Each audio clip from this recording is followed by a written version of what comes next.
계좌를 까시는 분들 네네. 이런 분들 많고 한데 네네. 우리가 요거를 어디까지 믿어야 될까요? 하나도 안 믿으시면 됩니다. 그러니까 진짜 의혹을 갖고 사기를 치려면은 네. 어떤 상황도 다 사기칠 수 있습니다. 지금 여기 매입가 찍혀 있잖아요. 네. 네, 매입가 바꿀 수 있습니다. HTS에 그 기능이 탑재되어 있어요.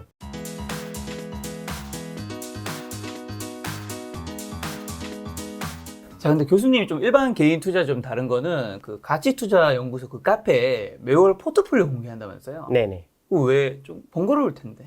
그러니까 아이투자에 네. 올리고 가치투자연구소에도 올리고 네. 양쪽에 이제 올린 지가 한 10년 정도 됐는데 네. 일단 처음 시작할 때는 제가 이제 그 게시판을 만든 건 아니고 이미 몇 번 올리고 계시는 분들이 있었습니다. 네.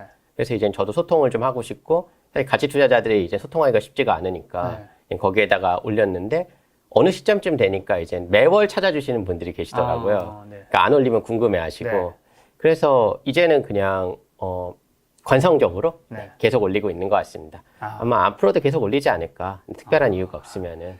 자, 그럼 이제 교수님이 어차피 가치투자연구소에 그 포트폴리오 공개하시니까 네네. 저희가 이제 직접 한번 이제 시청자분들에게 좀 공유 드리려고 하는데 네. 요거를 엑셀로 보여드릴까 하다가 어차피 공개된 거 저희가 계좌에서 직접 보여드리려고 해요. 네. 자, 지금 수익률 기준으로 했을 때 카카오가 1등이고요. 뭐 2등 포스코케미칼, 3등 종분당. 참고로 여러분 이게 저희가 뭐 추천 종목이 아니라 교수님께서 지금 한 230개 정도 종목 가지고 계시죠. 네네. 그래서 그냥 보유 종목이라는 거 네, 알려드리고 여기서 뭐 종목 수가 굉장히 작은 것도 있습니다. 자, 내려보시면 이제 수익률이 점차 낮아지죠. 밑에 보시면 이제 마이너스인 종목들도 꽤 많이 있네요.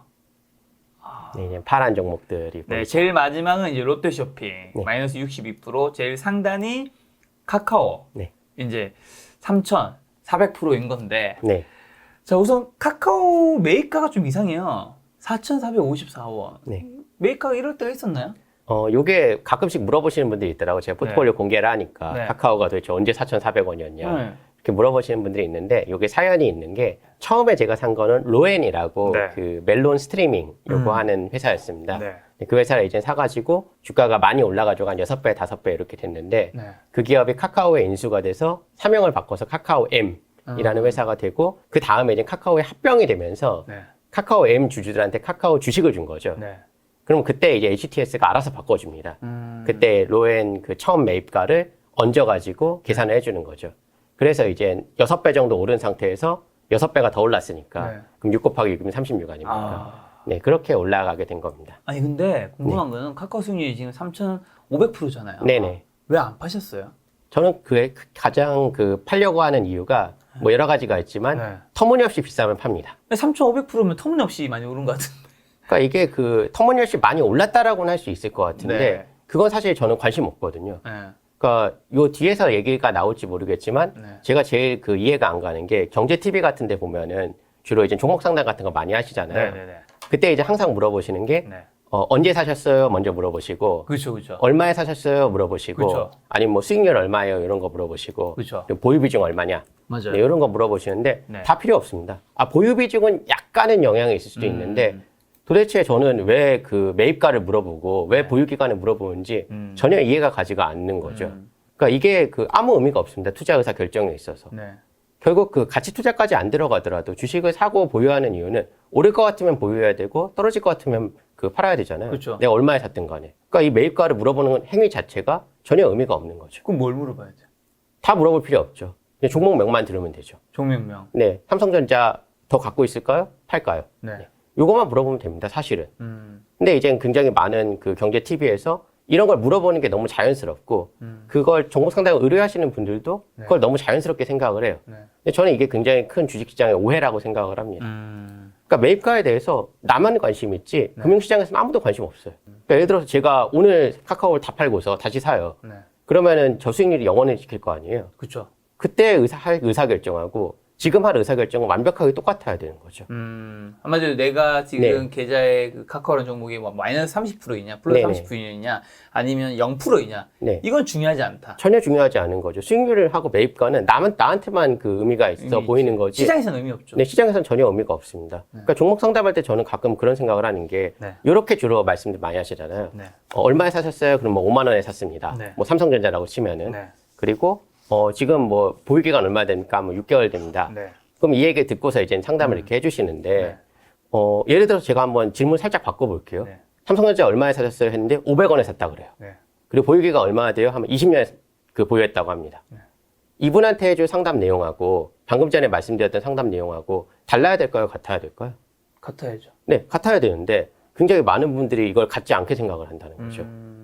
그러니까 이게 전 주식시장에서 있는 여러 가지 오해 중에서 네. 가장 대표적인 오해라고 생각을 합니다. 어. 수익률하고 매입가는 아무 의미 없습니다. 보유기간도 주식시장에서는 의미 없어요.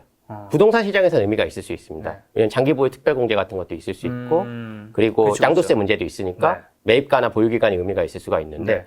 지금 주식시장에서는 거래세만 안 되잖아요. 그 네. 대주주 아니면은. 그러면 이 매입가나 아니면 보유기간 이런 건 의미 없는 거죠. 그러면 현재가는 말고 네네. 그 시가총액은 좀 의미가 있나요? 그러니까 의미가 있는 거는 첫 번째는 시가총액. 근데 이건 제가 바꾸는 게 아니라 주어지는 거니까 네. 그냥 보면 되는 거고. 두 번째는 내가 그 회사가 얼마라고 생각하느냐. 그 두 가지만 필요한 거죠. 그러니까 가치와 가격. 이 두 가지만 보고 의사결정을 해야 되고 나머지 대부분은 전 노이즈라고 생각을 합니다. 좋습니다. 그러면 네. 카카오 네. 지금 얼마나 생각하시는데? 그러니까 지금 카카오 시가총액이 한 70조 원 왔다 갔다 하는 것 같은데 그렇죠. 100조 원이 갈 수 있을까가 제일 궁금합니다. 사실은. 과연 이 회사가 100조 원 정도가 갈 수 있는 회사인가 네. 라고 생각을 하는데 사실 이건 굉장히 큰 도전이거든요. 네. 한국에서 100조 원짜리 회사가 정말 잘 안 나왔고 그렇죠. 지금 현재 두 개밖에 없죠. 아마 하이닉스도 100조가 요즘 안 될 겁니다. 주가가 약간 떨어져가지고 빠졌죠. 100조 원이 안 될 텐데 네. 이제 굉장히 큰 도전을 어떻게 보면 카카오는 하고 있는 거고 네. 그걸 이제 충족시키는 건 굉장히 어려운 일인 거죠. 네. 그래서 고민을 많이 하고 있습니다. 네. 지금 카카오의 가격이 적당한 수준인가. 네. 그래서 만약 터무니없이 비싸다라고 네. 생각하면은 언제든지 팔 겁니다. 수익률과 상관없이. 네. 근데 아직까지는 고민 중입니다. 과연 지금의 70조라는 가격이 적당한가? 네. 지금이 적당하다면은 지금 얼마면 팔 적당하니까 것인가? 갖고 계신 거 아니에요? 아닙니다. 그러니까 조금 비싸다까지는 그냥 기다릴 때도 많습니다. 그러니까 지금 이미 살짝 비싼 정도 수준까지 올라왔다 생각하시나 봐요. 그러니까 고민을 해야 될 가격은 확실한 거죠. 그러니까 통상 이제 엄청나게 싸다. 네. 그럴 때가 있고 조금 싸다. 네. 그리고 조금 비싸다. 터무니없이 비싸다. 뭐 이 정도로 나눠본다면은 조금 비싸다와 터무니없이 비싸다 정도의 사이 정도라고 느낌이 드는데 네. 진짜 터무니없이 비싸다고 생각하면은 내일이라도 내일도 필요 없죠. 오늘 팔아야죠. 네. 어느 시점이 되든 간에 저는 가격에 의해서 결정을 할 겁니다. 어쨌든 지금 현재까지 70조까지는 안 판 거잖아요. 네네. 그럼 이제 뭐 75조나 80조, 네네. 100조 사이에는 아까는 100조는 좀 아닌 것 같다는 식으로 얘기하셔서 그 네. 사이에는 뭔가 팔 것 같겠네요. 그렇지 않을까라고 생각이 돼요. 그러니까 100조라는 건 굉장히 큰 도전이라고 생각을 하는데 네. 카카오가 지난 3년간 했던 걸 그대로 할 수 있다라고 하면은 100조 갈 수도 있죠. 네. 지난 3년 동안 영업이익이 거의 10배 올랐잖아요. 네. 그럼 할 수 있는데 이건 마치 그 월드컵에 4강에 가는 것만큼이나 큰 도전인 건데 월드컵 4강도 가잖아요. 그렇죠. 네. 그러니까 함부로 못할 거다라고 말을 못하는 거죠. 아니 근데 네. 이 3,500%까지 네네. 어떻게 안 파셨어요? 그러니까 카카오 같은 경우에 계속 그냥 조금 비싸다 정도에서 왔다 갔다 한 거죠. 네. 그러니까 예전에 그 나왔던 분들 중에 그 최준철 대표님이 네. 동서 그 14년 보유하셨다고 네네. 도대체 비싸지지가 않아가지고 똑같습니다. 근데 대신 최준철 대표님 같은 경우에는 뭐 조금 비싸다 아니면 많이 비싸다 이 정도만 돼도 파시는 분인 거고 네. 본인의 가치에 확신이 있으시니까 네. 근데 저 같은 경우에는 가치에 확신이 없거든요. 내가 생각하는 가치가 정확하게 맞나? 네. 확신이 없으니까 터무니없이 비싸면 팝니다. 근데 카카오가 터무니없이 비싼 적이 없었어요. 네. 그 지난 몇 년 동안에. 네. 그래서 계속 갖고 있었던 거죠. 야. 교수님이 이제 가치에 대해서 뭐 이제 측정할 수 없다고 하면 이제 일반 개인 투자자분들은 뭐 당연히 그럴 수 있다 생각하지만 또 교수님이 네. 원래 하시는 일이 학교에서 이제 조교수님으로서 기업 재무, 뭐 기업 분석, 선물 옵션, 그다음에 글로벌 자산 시장을 학생들에 가르치는 일을 하시잖아요. 네네. 근데도 이제 이런 가치를 분석하는 건 참 힘들다. 가치를 정확하게 찍는 건 불가능하다. 네. 이게 일단 정답이라고 보고, 그러니까 전지전능한 신이 있다면은 할 수도 있겠죠. 현재와 과거와 미래까지 알 수 있는 네. 그런 사람이 있다라면 모를까. 가치를 정확하게 원단위로 측정해라. 이건 네. 저는 불가능하다라고 생각을 합니다. 대신에 이젠 얼추 맞출 수만 있어도 네. 대가가 되는 거고, 네. 어느 정도 좀 오차가 좀 많이 나더라도 맞출 수 있으면은 네. 나 하나 먹고 사는 데는 별 문제 없는 거죠. 야. 네. 유진씨 또 다른 수익 잘 나온 종목 하나만 좀 소개해 줄 거 있으실까요? 이익이 많이 난 종목. 네, 이익이 많이 난 것 종목 있어요. 그냥 특별히 찍기는 애매해서 그냥 두 번째 거 하겠습니다. 네, 포스코 케미칼 네. 1200%네요. 네. 그러니까 포스코 캠텍이라는 회사였는데 네. 이름을 한번 바꿔서 포스코 케미칼이라는 회사가 됐는데 제가 처음 살 때가 이제 한창 공장에 투자 많이 할 때였습니다. 네. 근데 어쨌든 제조업 같은 경우에는 공장에 투자를 해가지고 찍어가지고 팔았을 때 수익이 많이 나면은 좋은 회사가 되는 거죠. 네. 근데 그때까지만 해도 이제 투자를 막 하고 있었는데 네. 우연찮게인지 아니면 필연적인지 모르겠지만 잘 팔린 거죠. 그래서 과거 그때 시점보다 매출액도 엄청 많이 올랐고 이익도 엄청 많이 올랐는데 재평가까지 된 거죠. 네. 그래서 그때는 PR이 한 11배 정도였다고 기억을 합니다. 네. 그러니까 그렇게 높은 회사, 그냥 일반적인 제조업 정도 레벨이었는데 네. 이제는 굉장히 그 평가를 잘 받는 네. 그런 회사가 된 거고 이것도 기회가 되면 팔아야 되겠죠. 자, 그러면 이제 플러스에 대한 얘기 들었으면 마이너스도 얘기 들어야죠. 지금 보니까 아우 롯데쇼핑 아우 마이너스 62% 반토막 넘게 나셨네. 네네. 왜요? 어쩌다가 어, 교수님께서.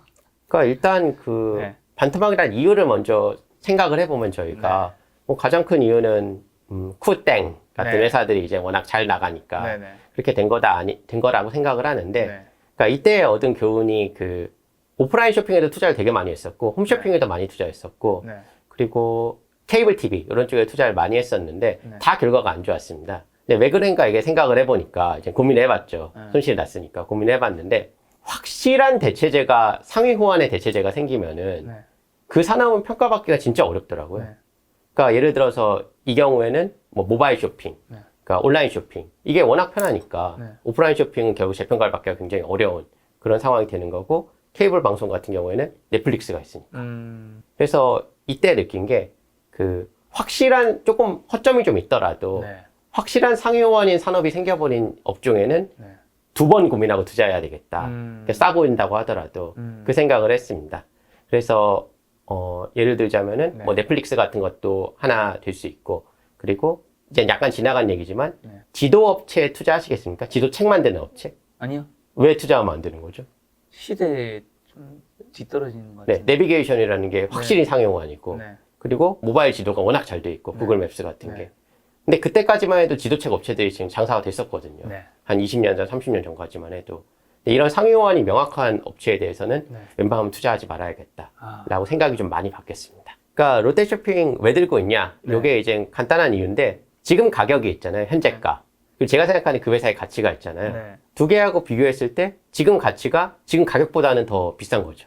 그래서 그냥 갖고 있는 겁니다. 그러니까 과거에 얼마가 마이너스 난지는 중요하지 않아요. 그러니까 지금의 의사결정을 최대한 합리적으로 하려고 하는 건데 네.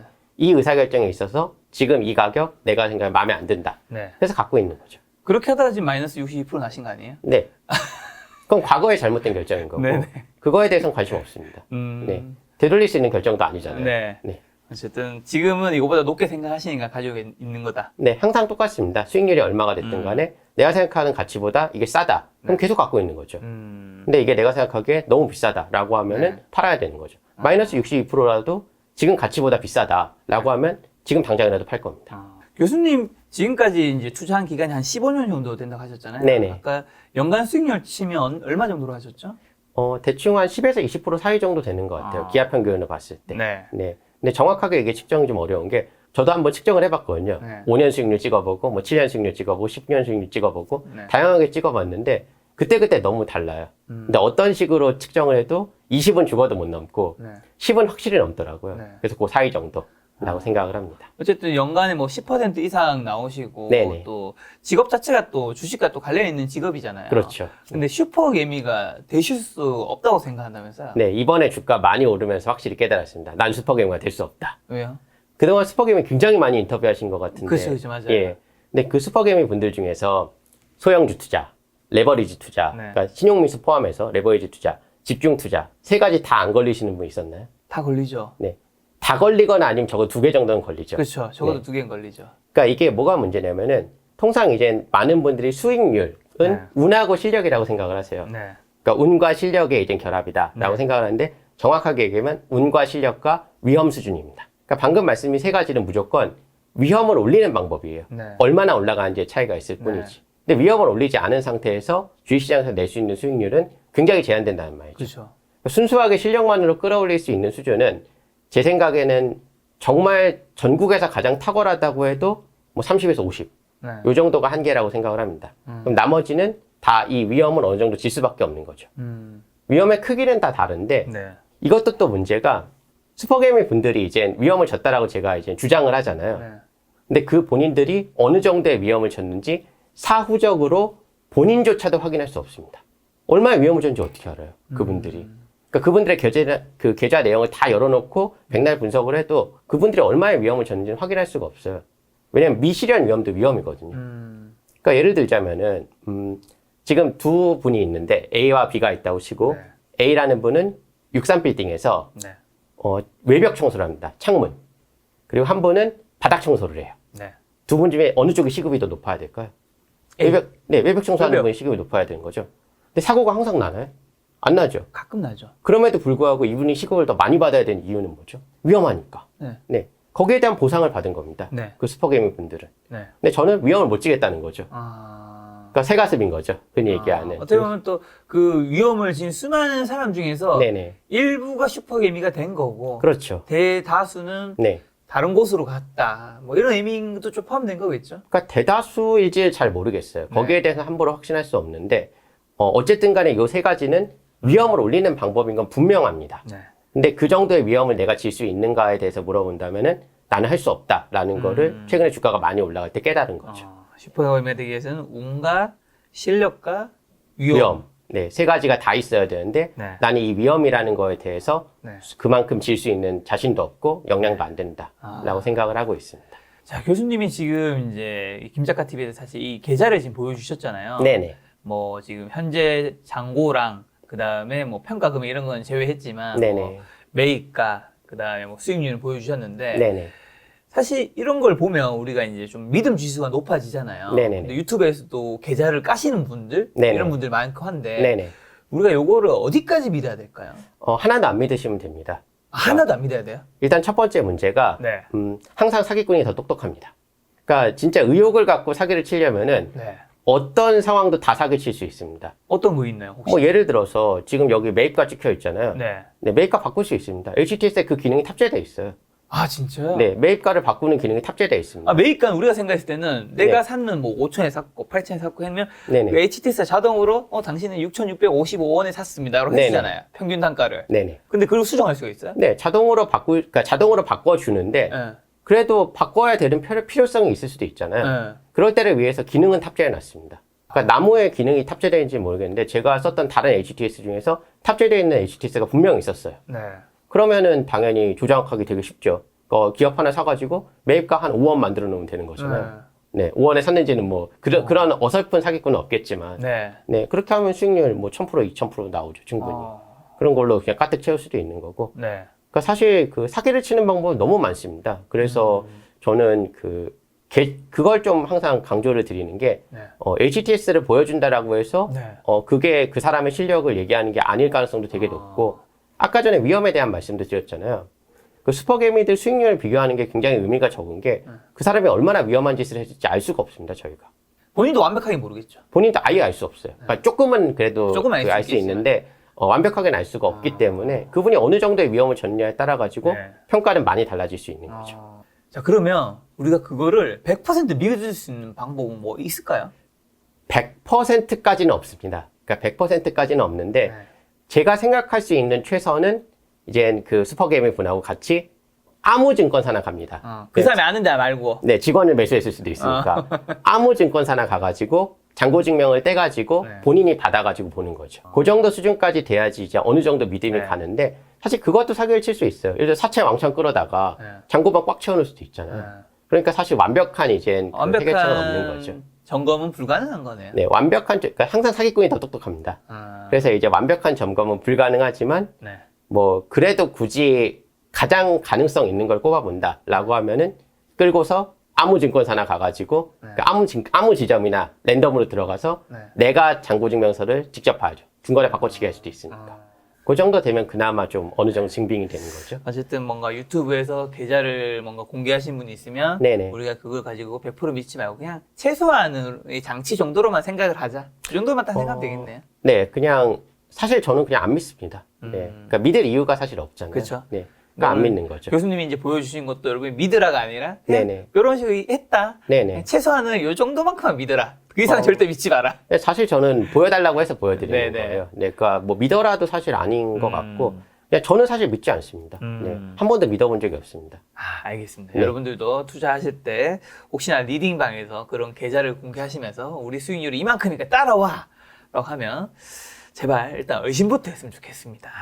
자, 그럼 이제 우리나라 지금 우리나라 증시에 대한 이야기를 좀 여쭤보려고 하는데 네. 요즘에 이제 코스피가 굉장히 올랐다가 네네. 요즘에 이제 조금씩 떨어지고 뭐 폭락도 있고 뭐 이렇게 됐어요. 네네. 좀 어떻게 보세요? 그러니까 이게 그 상대적인 네. 평가는 그래도 좀 가능하다라고 네. 생각을 하는 게, 예를 들어서 저희가 불고기 버거라고 했을 때, 네. 2019년 말, 요 정도가 한 2,200 정도 됐거든요. 네. 그럼 불고기 버거를 2,200원에 판 거였습니다. 네. 그러다가 갑자기 3월이 되니까 1,400원에 팝니다. 네. 그리고 지금은 3,300원에 파는 거죠. 그렇죠. 먹고 싶으십니까? 아니, 좀 많이 올랐죠. 네, 분명 오르긴 오른 거죠. 네. 그러니까 상대적인 비교는 가능한 건데, 이제 이게 절대적으로 높으냐 낮으냐의 네. 문제는 사실 굉장히 어려운 문제인 거죠. 네. 저는 그냥 고민 중입니다. 네. 그러니까 지수를 근데 예측하지는 않는 게, 지수를 예측하는 게 가능한지도 모르겠고, 네. 예측한다고 제 수익률이 많이 올라갈지도 잘 모르겠어요. 네, 그래서 그냥 주어지는 값이다라고 저는 생각을 하고 있습니다. 그 금융을 늘 공부하신 교수님인데 네네. 하반기 시장은 그럼 좀 어떻게 보세요? 뭐 좋을 수도 있고 나쁠 수도 있겠죠. 네. 근데 만약 확 주가가 떨어진다라고 네. 하면 당연히 많이 사겠죠. 네. 그리고 확 올라간다. 그럼 많이 팔겠죠. 그러니까 가격에 대한 예측 자체가 네. 별로 잘 안 맞는 것 같기도 하고, 네. 그러니까 생각은 하는데 그걸 그 투자에 직접 이렇게 연결시킨 적은 많지 않습니다. 만약에 떨어진다면 네네. 좀 어떤 요인으로 인해서 떨어질 수 있는 뭐 신호가 있고 오른다면 좀 뭐 각각 하나씩 신호 정도 있다면 어떤 게 있을까요? 뭐 떨어질 수 있는 요인들은 굉장히 많은데, 그냥 역사적인 이젠 그 사례들을 살펴보면은 네. 주로 금융위기가 굉장히 심화되는 그런 상황은 굉장히 불신이 가중됐을 때라고 얘기를 합니다. 네. 그 은행이 망할 것 같다. 네. 라고 생각을 하면은 네. 경제가 굉장히 안 좋다라는 얘기로 많이 받아들여지는 것 같고, 네. 오를 것 같은 이유는 기업이 돈을 많이 벌면 되겠죠. 결국 실적이다. 실적이라는 말이 사실 되게 가깝게 많이 쓰이잖아요. 저희가 네. 뭐 하반기 실적, 네. 뭐 1분기 실적 이렇게 쓰이는데 전체를 다 보는 거죠. 그러니까 앞으로 벌 돈, 전체가 많아지면 많아질수록 그 회사의 주가는 필연적으로 올라가야 되는 거고, 만약 그 회사가 돈을 지금도 못 벌고 있고 앞으로도 못 벌 것 같다. 네. 그럼 필연적으로 0에 수렴해야 되는 거죠. 네. 지금까지 잘 벌어왔는지랑 향후 잘 벌 수 있는지 네네. 이게 되게 중요하다라는. 그러니까 과거와 현재와 미래를 통틀어서 네. 돈을 한 번도 못 벌었다. 네. 그 회사의 주가는 반드시 0으로 갈 수밖에 없습니다. 뭐 하반기에 네. 좀 유망 종목? 아니면 유망? 좀 이거는 진짜 덜 올랐다. 네네. 이거는 뭐 지금 저점이다. 방금 말씀드린 대로 금융 쪽에 조금 관심이 좀 많이 가긴 합니다. 네. 그러니까 뭐 은행, 증권, 보험, 카드 다가 네. 금융이라고 얘기를 하는데, 네. 이쪽이 아무래도 조금 주목해서 보고 있는 부분이고, 근데 그뿐만 아니라 뭐든 사고, 그 마음에 들면 뭐든 삽니다. 네. 그러니까 예를 들어서 오늘도 뭐 산 종목들이 있을 수 있고, 네. 네, 오늘도 그렇고, 뭐 앞으로도 계속 살 종목들이 있겠죠. 네. 네. 뭐 추가적으로 말씀을 드리면 음식료 정도? 자, 교수님만의 그러면 투자법 뭐 특별한 거 좀 있나요? 크게 두 가지 정도가 있는 것 같은데, 네. 첫 번째가 장중에 매매나 매수, 그러니까 매도, 매수 양쪽 다 하지 않는다. 그 하다 안 한다는 게 아니라 그 장중에 하긴 하는데 네. 그 의사 결정은 장중에 안 한다는 거겠죠? 그러니까 전부 예약 매수로 한 달짜리 밀어넣고 네. 그것만 조정합니다. 장 중에 어떤 그 거래 행위를 하지 않는 거죠. 왜요? 할 필요가 없더라고요. 그러니까 장 중에 오히려 하면은 감정에 그 개입되기 쉽고, 특히 네. HTS가 약간 게임같이 생겼는데, 네. 그 매매 횟수를 오히려 약간 증가시키는 그런 안 좋은 효과가 있더라고요. 그래서 그냥 장 다 끝나고서 예약 매수 쭉 걸어놓고, 네. 네, 끝나고서 예약 매도 걸 거 있으면 그것도 같이 걸어놓고, 네, 그런 식으로만 하고, 뭐 장중에 이제 HTS를 켜서 매매를 한다던가, 네. 뭐 그런 건 딱히 하지 않습니다. 그러니까 저는 MTS도 안 깔아놨어요. 네. 그냥 네이버 증권에서 시세만 보는 정도고, 네. 그냥 중간에 이제 장 중에 뭔가 매매를 하는 행위 자체가 불필요하다고 생각을 합니다. 그만큼 내가 흔들리기 때문에 그런 거예요? 감정이? 잘못된 의사결정을 할 가능성이 높은 거죠. 근데 그렇다고 하면 굳이 할 필요가 없잖아요. 제 수익률이 더 올라갈 것 같으면 하겠는데, 네. 근데 별로 올라갈 것 같지 않아가지고 그냥 저는 원하는 가격에 사고 원하는 가격에 팔면은 그걸로 오케이. 네, 이렇게 생각을 하고 있습니다. 그럼 두 번째는요? 두 번째는 이제 그 교체 매매를 하지 않는다. 교체 매매? 네. 그러니까 A를 팔고 B를 산다. 네네. 요런 걸 안 한다. 아니 많이 오른 거 팔고 네네. 적게 오른 거 사야죠. 네. 그게 없습니다. 그러니까 이게 최진철 대표님이 그 와서 하신 말씀 중에서 이제 어떨 때 파냐 여기에 대해서 가격이 비싸면 판다 네. 라고 말씀하셨고, 두 번째가 내 투자에 대해 훼손되면 판다 네. 말씀하시고, 세 번째가 확실히 더 좋은 대안이 있으면 판다 네. 이렇게 말씀하셨는데, 요게 가치 투자자들의 기본 마인드거든요. 네. 저도 똑같긴 합니다. 네. 근데 문제는 요 세 번째가 그러니까 더 좋은 대안이 있으면 판다가 네. 생각보다 진짜 어려운 질문이에요. 그러니까 김 작가님 예를 들어 주변에 그냥 한번 친구 두 분만 한번 떠올려 보시게요. 성공할 것 같은 분 두 분. 네, 두 분 있습니다. 혹시 이분이 왜 성공할 것 같은지 간단하게 한마디만 해주실 수 있나요? 아, 굉장히 열심히 살고 네네네. 뭔가 추진력이 있으니까. 네. 그럼 두 번째 분 왜 성공할 것 같은지. 두 번째요? 네네. 두 번째 분은 뭐 그만큼 열심히 살진 않지만 네네네. 어쨌든 좀 재능이 있고 네. 뭐 기획력이 뛰어나니까. 뭐 스마트하고 뭐 아이디어가 네. 크고. 네. 그럼 두 분 다 성공하실 것 같다고 지금 해주셨잖아요. 네. 둘 중에 누가 더 성공할 것 같으십니까? 뭐 둘 다 성공할 것 같긴 한데 누가 더 성공할지는 대답하기 좀 애매할 수 있죠. 이 문제하고 똑같아요. 교체 매매도. 네. 그러니까 A를 팔고 B를 산다 이거는 네. A보다 B가 훨씬 낫다는 얘기잖아요. 네. 근데 그걸 판단하니까 너무 어려운 거죠. 음. 그래서 중간에 이제 한 단계를 더 놓은 겁니다. A보다 현금이 더 낫냐. 그게 만약 맞으면은 현금을 갖고 A를 팔아야 되는 거죠. 네. 그리고 B보다 현금이 낫냐. 네. 근데 B를 갖고 있는 게 더 낫다라고 하면은 현금을 빼고서 B를 사는 거죠. 한마디로 지금 A 주식과 B 주식을 비교하는 게 아니라 네. A 주식이든 B 주식이든 현금과 비교하는. 네네. 그러니까 A와 B를 직접 비교하는 게 너무 어려운 거예요. 실제로. 그러니까 어려운 질문인 거죠, 이거는. 네네. 그런데 제가 생각하기에는 이걸 쉬운 질문 두 개로 쪼개면은 훨씬 더 의사결정하기가 간편하다. 이게 첫 번째 이유고, 두 번째가 아무래도 이렇게 그 비교를 하게 되면은 네. 매매 횟수가 늘어납니다. 그러니까 잦은 매매를 유도하는 그 방법 중에 하나예요. 이 세 번째 방법이. 네. 그래서 그러면 나는 그냥 교체 매매라는 개념 자체를 그냥 갖지 말자. 그러니까 A를 팔고 B를 산다. 이 개념을 아예 그냥 버리고 네. 중간에 그냥 자를 하나 더 넣는 거죠. 그래서 A보다 현금이 나오면 그때는 현금을 보유한다. 네. 현금보다 B가 더 좋으면 B를 산다. 네. 이렇게 해도 결과는 똑같이 나와야 되잖아요. 네. 이론적으로는. 근데 실제로 해보면 똑같이 나오지 않습니다. 훨씬 더 냉정한 결과가 나와요. 그렇죠. 네. 그렇겠죠. 그럼 투자를 나선 데 있어서 또 뭐 가장 중요한 분기점이 있다면? 이건 그냥 일반적인 개인 투자자들, 그러니까 펀드 매니저 말고 그냥 개인 투자자들 기준으로 했을 때 첫 네. 번째 읽어본 책이 제일 중요한 것 같아요. 네. 그러니까 이게 그냥 가이드라인이 되니까. 제가 봤을 때 첫 번째 책은 네. 월가 영웅이 딱 좋은 것 같습니다.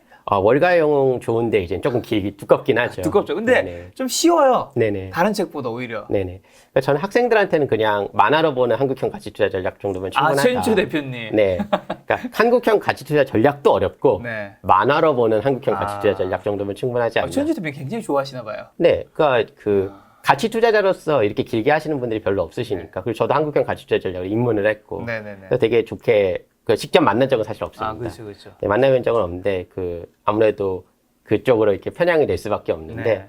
근데 일단 요인 것 같습니다. 종교에서 이제 되게 중요한 게 신은 존재한다를 믿어야지 신앙이 생기잖아요. 그렇죠. 네. 근데 이제 투자에서 굉장히 중요한 게 첫 번째가 기업의 가치는 존재한다는 걸 믿는 거. 그러니까 기업의 가격과 상관없이 가치는 존재한다라는 걸 믿는 거. 두 번째와 가치와 가격이 수렴한다라는 걸 믿는 거. 이 믿음이 있는 자와 없는 자가 있습니다. 네. 있는 자들은 가치 투자자가 됩니다. 네. 없는 자들은 그냥 일반적인 저희가 생각하는 투자를 하시는 거죠. 네. 근데 그러다 보니까 항상 소수일 수밖에 없습니다. 가치가 존재한다는 것도 믿기 힘들고 가치와 가격이 붙는다는 근데 것도 참 믿기 그것도 힘들고. 재밌는 것 같아요. 이 네. 가치라는 걸 믿는다는 거잖아요. 네네. 근데 믿는데 네네. 내가 그걸 산다라는 건 이 가치와 가격의 괴리가 있을 때 사는 거잖아요. 그렇죠.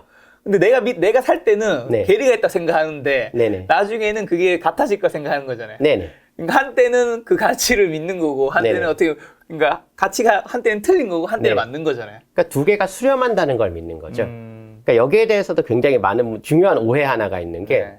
가치가 가격을 따라갈까요? 가격이 가치를 따라갈까요? 가치의 가격이 따라다니지 않을까요? 네. 가치의 가격이 따라가야 되는데 네. 굉장히 많은 분들이 가격이 이만큼 올라갔으면 네. 기업의 가치도 이만큼 올라갔다고 생각해요. 맞아요. 웬만하면 맞는데 네. 아닐 때도 많습니다. 그게 일종의 어느 분이 얘기하신지 모르겠지만 네. 옛날에 굉장히 이제 투자의 구루분이 네네네. 그 강아지 이제 네, 강아지 맞습니다. 산책시킬 때 네, 강아지 산책. 주인이 이제 가치인 거고 네네. 강아지는 이제 왔다 갔다 하잖아요 가격을. 네네네. 근데 결국에는 뭐 주인 옆에. 근데 그거 이제 정확하게 설명을 안 해주신 거죠. 네. 그러니까 이게 가치와 가격이 따라가야 되냐. 두 개가 만나는 건 맞는데 네. 어느 쪽으로 끌려가느냐의 문제거든요. 근데 가치가 있고 가격이 있다라고 하면 가격이 가치 쪽으로 끌려가는 게 맞습니다. 근데 가격이 올라갔다고 가치가 같이 끌려 올라가나? 굉장히 특수한 몇몇 경우에는 발생해요. 예를 들어서 가격이 한창 뛰어있는 주식을 가지고 네. 다른 가치 있는 회사를 산다. 네. 그러니까 주식 교환 방식으로. 어, 그럴 때는 이제 가능할 때도 있는데 네. 벼락 맞을 정도로 흔하지 않습니다. 네. 생각해보면 우리 강아지 산책시킬 때도 네네. 강아지, 큰 강아지들은 네네. 강아지가 주인을 산책시키기도 해요. 우리가 따라가는 거죠. 그러니까 굉장히 급등주. 흔하지 않은 상황인 거죠. 급등주. 급등주는 오히려 이 이론에 굉장히 안 맞는 경우인 거죠. 가격만 혼자 갈라니까 가치는 여기 있습니다. 그죠. 그러면 같이 시간이 지나면은 가격이 끌려 내려와야 되는 거죠. 그죠. 네. 지금 아까 이제 보여드린 이제 포트폴리오를 다시 보면 사실 지금 230개 정도를 투자하고 네. 계시잖아요. 네네. 아, 솔직히 이거는 너무 많은데. 네.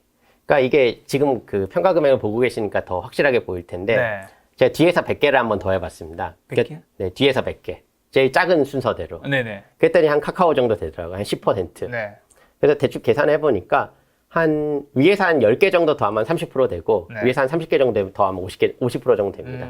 비중이 다르다는 거죠. 다 똑같은 비중은 아니다. 네, 같은 비중은 아닌 거고 네. 그 어떻게 보면 뒤에 한 100개 정도는 그냥 관심 종목보다 조금 더 나은 정도. 아, 네, 그 정도 위치에 있는 건데. 보초 정도 세워놓는. 근데 이제 그 중에 카카오 같은 게 나오겠죠. 아, 네. 그러니까 관심 종목이 일반적으로 관심 종목, 이제 보유 종목 이렇게 네. 나눈다면은 네. 관심 종목, 조금 더 중요한 관심 종목, 그 다음에 이제 정말 중요한 종목들 이 정도로 나눠놓는 것 같습니다. 근데 이렇게 종목의 개수가 너무 많으면 네네. 내가 사실 지금 교수님이 230개 종목을 다 알 수가 없잖아요. 딱 한 번 까먹은 적 있어요. 그러니까 매수를 했는데 네. 이게 저는 그 신규 매수인 줄 알았어요. 네. 그런데 나중에 보니까 제가 조금 갖고 있더라고요. 네. 그러니까 추가 매수였던 적. 네. 지금까지 딱 한 번 있었습니다. 아, 네. 그만큼 어느 정도는 다 알고 계신다. 근데 내가 어떤 종목 갖고 있는지는 다 알고 있습니다. 네. 그걸 모를 정도면 그땐 종목 줄여야 된다고 생각을 해요. 그럼 종목의 개수와 집중도는 다르다는 것에 대해서 네네. 좀 뭐 자세하게 설명 좀 해주실 수 있을까요? 그러니까 이건 그 집중도라는 개념 자체가 이제 네. 측정하는 방법이 있는데 네. 가장 간단한 방법이 저희가 허핀달 허쉬만 지수라고 하는 이제 기법이 있거든요. 네. 이 기법은 어떤 식이냐면은 100%라고 하면은 네. 내가 한 종목에 전부 다 투자했다. 네. 그러면 100의 제곱입니다. 그러니까 만이 되는 거죠. 이 지수는. 네. 그리고 10종목에 10%씩 했다라고 하면은 10의 제곱을 10번 더하니까 1000인 거죠. 근데 실제로 이제 그 개인 투자자들 포트폴리오가 많이 올라오잖아요. 측정해 보면 생각보다 되게 높습니다. 그러니까 10개, 20개씩 이렇게 투자하고 계셔도 중간에 한 30% 네. 이런 거 하나 있으면은 사실 이 집중도는 꽤 높아요. 네. 사실 집중도를 정확하게 측정을 하려면은 생각보다 좀 고민을 좀 해봐야 되는 거죠. 간단하게라도. 근데 제 경우에는 이제 굉장히 분산되어 있는 편인 거고 네. 이 지수를 측정을 해도 네. 그 다른 분들 같은 경우에는 종목 수는 많은데 집중은 되어 있는 포트폴리오도 되게 많습니다. 근데 그게 나쁘다 좋다는 아니에요. 네. 그냥 그분이 집중 투자를 하고 있는 거죠. 네. 그게 나쁘다 좋다의 그 개념은 아닌 것 같습니다. 그럼 교수님이 이 카카오가 3,500% 다른 우리 종목들이 뭐 몇백 프로 있는 종목들이 있으려면 네네네. 기본적으로 오랫동안 투자를 했어야 되는 거잖아요. 일반적으로는 그런데 네. 그 더 중요한 거는 터무니없이 비쌀 때 판다. 이런 분들은 이런 수익률이 나올 수 있습니다. 근데 사실 그게 또 꼭 좋은 건 아니에요. 그러니까 본인의 가치 평가에 자신 있으면은 네. 그냥 조금 비쌀 때 팔아도 됩니다. 네, 그러면 대신 이런 정도의 수익률은 안 나올 거고 그렇죠. 수익률은 더 좋아질 수 있어요. 전체 수익률은 더 좋아질 수 있습니다. 네. 교수님 어쨌든 뭐 단기 투자보다는 장기 투자하시는 거잖아요. 그러니까 저는 항상 생각하는 게 네. 내일 팔 걸 왜 오늘 사죠? 네, 내일 팔 걸 오늘 살 이유가 없잖아요. 네. 3% 오를 거 뭐 생각하고 사서 네네. 할 수는 있겠지만. 그러니까 기업의 가치라는 건 굉장히 정적인 개념이거든요. 네. 기업의 가격에 비해서. 네. 그러니까 삼성전자가 갑자기 그 공장을 20% 늘릴 수는 없잖아요. 없죠. 네, 저희는 게임을 하고 있는 게 아니니까 롤러코스터 타이쿤이 아니니까. 그렇죠. 그런데 이걸 보면은 굉장히 많은 사람들이 네. 오늘 샀다가 내일 팔아요. 네. 근데 제 생각은 오늘 사서 내일 팔 거면 도대체 왜 사냐는 거죠. 네, 이해가 안. 근데 제 기준에서는 이해가 안 가는 거죠. 네. 왜 그렇게 하는지. 네. 그럼 장기 투자의 장점은 뭔데요? 기업의 가치와 가격이 수렴하는 그 지점이 나타나는 게 대체로 기간이 좀 걸립니다. 그래서 두 개가 붙을 확률이 점점 올라가는 거죠. 그래서 장기 투자를 하는 겁니다. 그 가치와 가격이 만나는 거를 기다릴 시간이 필요한 거니까. 그렇죠. 시간이 필요한 거죠. 뭐 가끔은 각각 그 되게 짧게 만날 때도 있고 네. 어떨 때는 굉장히 길게 걸릴 때도 있고 네. 그 최인철 대표님 같이 한 번도 안 만난 상태에서 뭐 14년을 갈 수도 있고 네. 굉장히 다양한 경우들이 있습니다. 자, 그러면 장기 투자. 한국인분들이 가장 많이 하는 종목 하나 여쭤볼게요. 네네. 워낙 큰 종목이니까 여쭤봐도 네네네. 될 것 같은데. 네네. 삼성전자 장기 투자 해도 되는 종목인가요? 해도 되는 종목이죠. 네, 왜냐면 왜요? 평균 이상 정도는 하는 기업이니까. 그래서 다른 아무 소형주나 찍는 것보다는 당연히 삼성전자가 낫다. 이렇게는 말씀드릴 수 있을 것 같은데 그 기업이 앞으로 잘 될 거냐는 반도체를 많이 팔아야 되고 휴대폰을 많이 팔아야 되겠죠. 네. 거기에 대한 판단은 각자의 몫인 것 같습니다.